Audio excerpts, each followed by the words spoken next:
What's up, YouTube? As promised, I got a really good one for you. I think it's good. I may not tell it good. And I'm not going to give you all the details. But welcome to another episode of KM Videos, True Stories. Here we go. Y'all gotta play this, cause the uncles are so scared to say this. Now tell me, what am I supposed to do about a sucker like you who ain't never paid dues? Slapper, death haver, you're getting whacker. Your girl better step forward, just might jack her. Smack her like a gangster, but I don't bang against suckers like you. But big gold chain, you don't deserve it. So take it off of your neck, Scott, you ain't coming correct. That was it. I never stopped banging. I started banging hard, then I got so hard till it was a shame. Welcome to another episode of KM Videos, True Stories. Now this story takes place like 89, 90-ish, somewhere. One of those years, but somewhere in the 89, early 90s, something like that, right? And it involves one of our greatest allies, not called 9-0. This is where a lot of our homies get the neighborhood from and relationships from, out the hundreds, the 111s. And the 111s was always this big reputable gang. They were known as the neighborhoods on the west side. And, the hundreds was always basically like Mecca for everybody on the west side except maybe the Harlems. Harlem's kind of had their own history, and they were known as hustlers before the 80s and 100s was Crip. And so to get to the story, man, we had an incident in which I won't go into that had taken place, that happened in our hood amongst our very own. And so it caused a little bit of friction with the homeboys in the hundreds.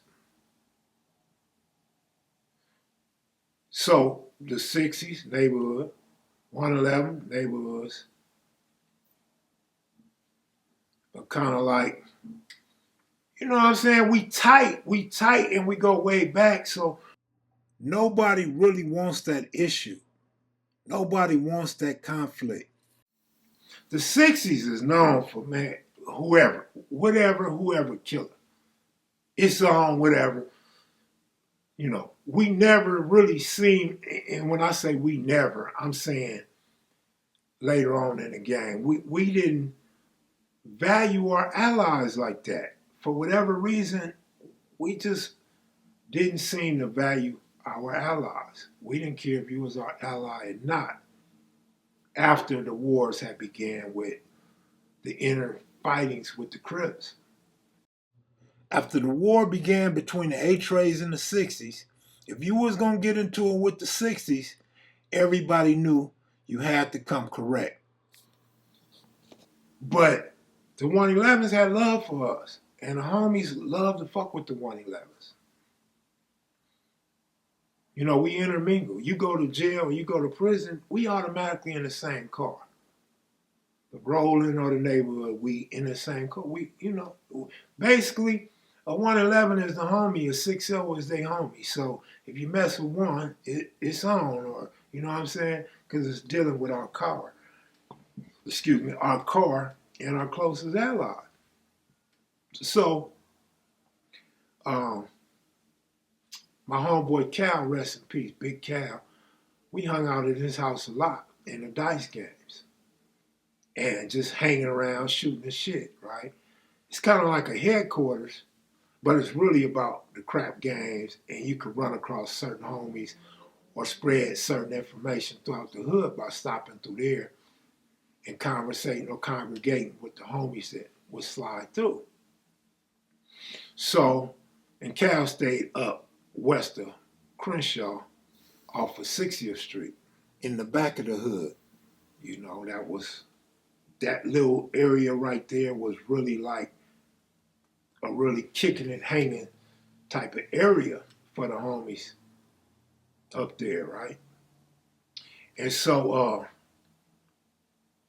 we out there one day, and we hanging in front of Cal's house on the porch.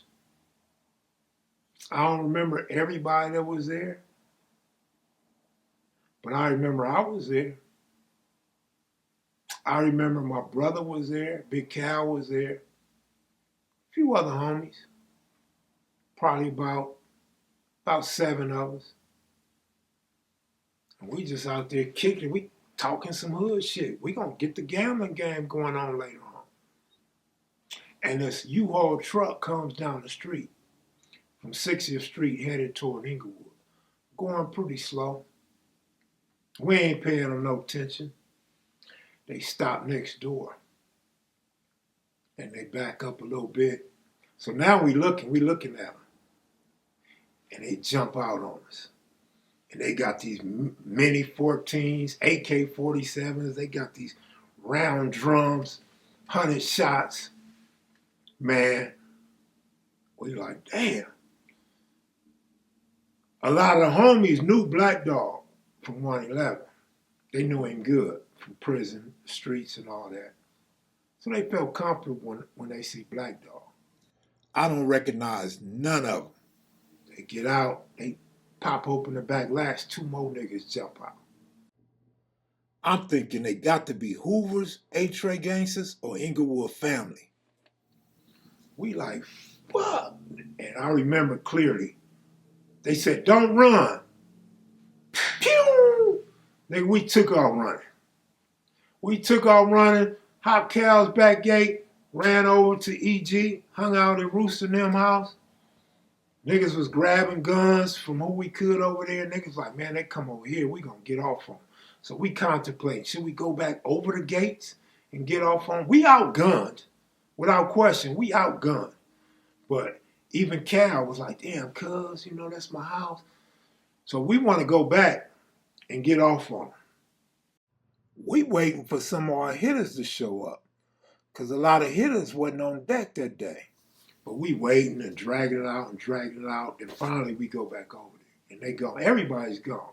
The homies and the 111s is gone. So we like, all right, you know, whatever that shit was, that shit over with, right? But now we finding out what it was over. And, you know, the little falling out.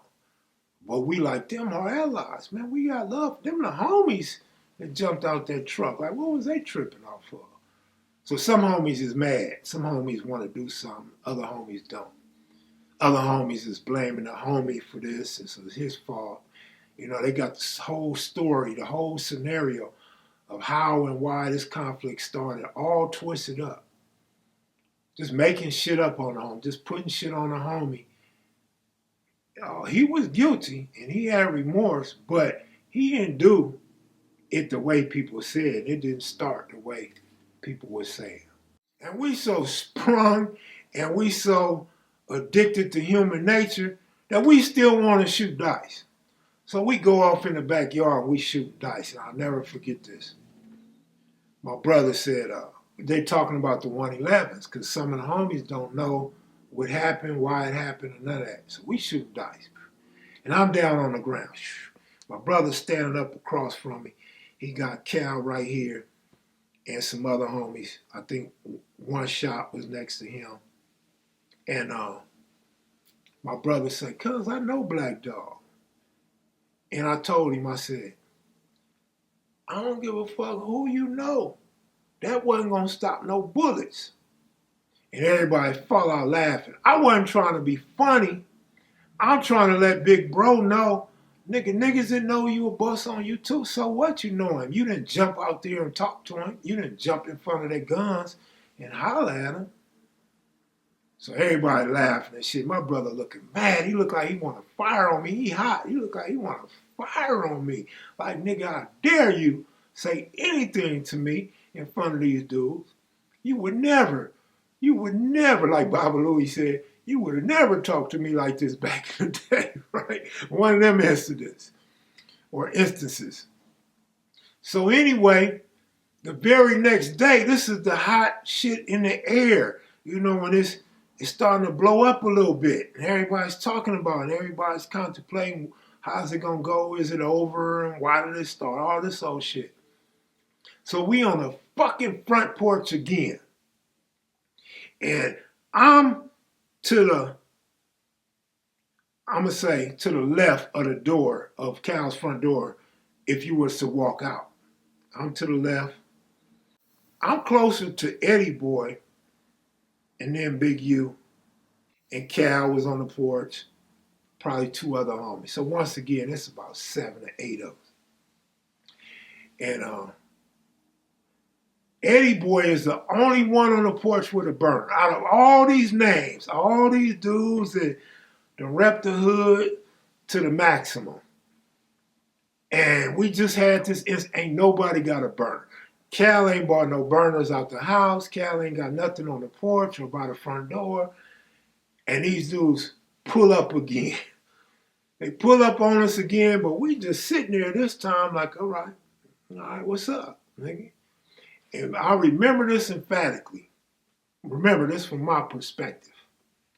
Other homies might disagree or remember it different. But I remember Big U said, don't run, don't run. He's barking out orders. Don't run. And we ain't running. We posted up, nigga, this 60s. And 111s get out. They come up out of there. There's 4 of them with these big old rifles. And I hate that I'm just speaking in tongues, but I don't want to give out too much. And I don't want to put fingers on nobody or say people's names. I don't want 60s and 111s to have conflict. I don't want none of the homies to be mad at my story and what have you, right? But a lot of people have been telling me to tell this story for a couple of years. And if you're going to tell a story, you should tell it right. But again, I like to tell my stories from my perspective and my experience. I was not there leading up to this, right? So I can't tell you firsthand what led up to this, but I know what led up to it. Some people put it on, one of the homies is resting in peace. His incident was actually afterwards. But anyway, back to the story. So we out there kicking it one morning, we out there kicking it, we talking, and for whatever reason, I don't know why, but God, if you can, slap me upside the head right now for not coming out with no burner. And the rest of the homies didn't have no burner. One of them yelled out, we just here to talk. I remember that vividly. We just here to talk. We looking for one of our homies, the homie who the conflict started behind. And we like, we ain't giving up no homie. We ain't doing that around. We ain't giving up no homie. Y'all got it twisted. They like, we just want to talk to him. I remember Big U said, cuz who got to eat? Who got a burner? Who got a burner? And ain't nobody saying nothing. And Big U was like, he's like mad, like he's really mad, but he's really like in a hurry too. Like, nigga, he trying to hurry up and get a pistol. He gonna get us all killed. That's what I'm thinking. Now that I know who these dudes are, I know it's all good, but at the same time, they done double back. They done came back again. I figure this time, it ain't gonna be nothing nice. So I'm like, okay, shit. So soon as I see somebody move, I'm taking off running. Whatever Big U said, I'm running. Eddie Boy got like a 38. He got a 38. And Big U was saying like, give me that 38. Give me that. He didn't say 38. He said, give me that. Give me that. Give me that. Give me that burner. And so Eddie Boy got the burner out. So I know Eddie Boy ain't about to do no shooting yet because he ain't got the burner pointed up or nothing. So I'm like, I need to get across this crossfire before the crossfire starts. And I forget who it was, but somebody took off and I took off. I must have been fast that day. I must have been scared of the motherfucker. I was, but really scared because I caught up to all them niggas. It was one nigga on top of the gate. I remember that. And all the rest of us hit the gate at the same time. So I done caught everybody. And we hit the gate so hard at the same time that the whole motherfucking back fence fell down. The whole chain link fence. And it was still new. Fell down in the backyard. niggas fell down on top of the gate. Some niggas kept their balance and stood up. Nigga, I was gone. I must have passed about 4 niggas. And we ran over to Eileen. And we worried about Big U and Eddie Boy because they didn't run. So we like, man, hope ain't nothing happened to the homies. Hope they didn't smoke the homies or kidnap the homies. I mean, they got a U-Haul truck. They could put some bodies in there now. But we don't hear no shooting and shit. So we thinking they might have got kidnapped. We don't know what's going on. Might still be holding them at gunpoint shit. So we contemplating what to do. What do we do? And Cal called his brother because Cal was trying to get the AR-15, but that didn't work. And so the shit was basically over. Homies went to the 111s. You know what I'm saying? And that was that. It was over with after that. Like I said, it was so much love, camaraderie, tightness, same car and everything. You know, they like our brothers. And so that little small short conflict ended. It ended quick. And some of the homies over the years was able to talk about it and debate about it. And me personally, I ended up getting cool with Wimp. Wimp was in the car, rest in peace. We got cool. I was in jail with Black Dog. We was always cool. Hung with Black Dog when he got out before he got killed. I was trying to interview Black Dog as well. Mike. I was in the pen with Mike, you know. And them dudes all told me they was in the truck. And there was one other dude in the truck. And yeah, man. So I ended up running across all them dudes while we was locked up.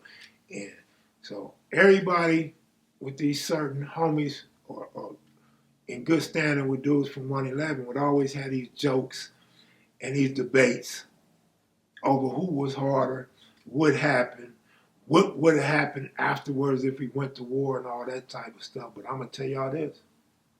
Real allies should never have to go to war. Real allies should be able to talk things out and get an understanding. With that said, I'm out of here, y'all, man. Y'all have a good day, homie. And y'all start respecting your allies and quit going to war with everybody or you won't ever have no friends.